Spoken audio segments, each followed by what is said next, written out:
So before I start this review, I wanted to touch on a subject that is actually pretty serious. Stan Lee, the mastermind behind all these great superheroes done at Marvel, literally just lost his wife. And they've been married for 69 years. And she died at the age of 93 on Thursday, the day that Spider-Man Homecoming came out. So I'm basically asking of you guys to keep Stan Lee in your thoughts and your prayers and just send love his way. So stay tuned for my Spider-Man Homecoming review.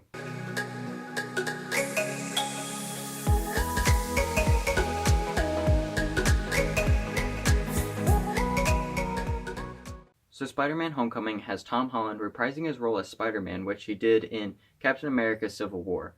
And this movie, it's really not an origin story.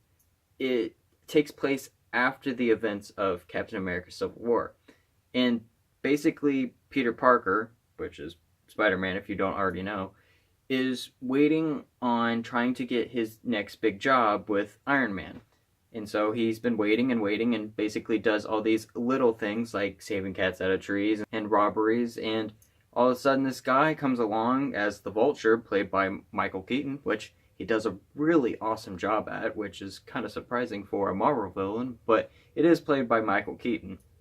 And so Michael Keaton comes along and Spider-Man has to try and stop him, basically. One of the things that makes Spider-Man Spider-Man is that he goes through these troubles in high school, and this movie actually does do that, unlike the other iterations of Spider-Man. And honestly, I believe this is one of the better iterations of Spider-Man. Like, the Amazing Spider-Man movies, I didn't really care for either of them, and I thought the Tobey Maguire Spider-Man movies weren't too bad, but this one I think is better than the good majority of those Spider-Man movies. Now, I went into this film having really high expectations because I thought Tom Holland was really excellent as Spider-Man in the Civil War movie. Yet, I think I preferred him more in the Civil War movie than I did in this movie. Now, don't get me wrong. I think Tom Holland did a good job as Spider-Man. Granted, I don't think he did as good as I was expecting or hoping to, really. One of the things that I felt like the movie actually kind of fell flatter on than I expected was the jokes. Now, there was a good amount of jokes in this movie, but not quite as many as I really expected. And also, I didn't laugh at as many as I expected.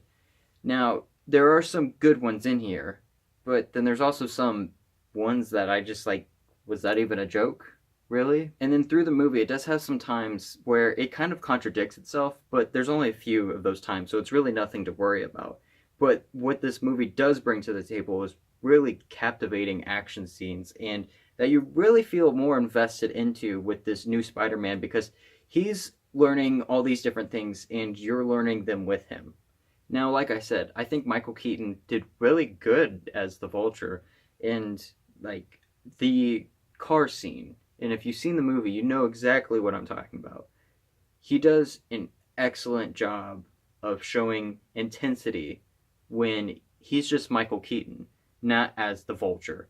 And because of how he acted as Michael Keaton, he really was really good. Honestly, he's one of the more interesting villains in the Marvel Cinematic Universe that I'd like to go see a little bit more of. Now, I feel like the movie is pretty good once you get past that 30-minute mark, basically.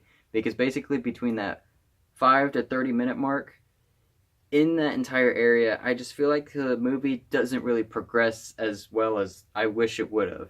Because once it gets to a certain scene, I feel like the stakes are raised a lot higher and you become more invested into the movie and the action scenes. But everything else that takes place before that, I feel like it's kind of eh. One of the reasons why I felt like the first half hour was kind of eh is because of Peter Parker's best friend in the movie.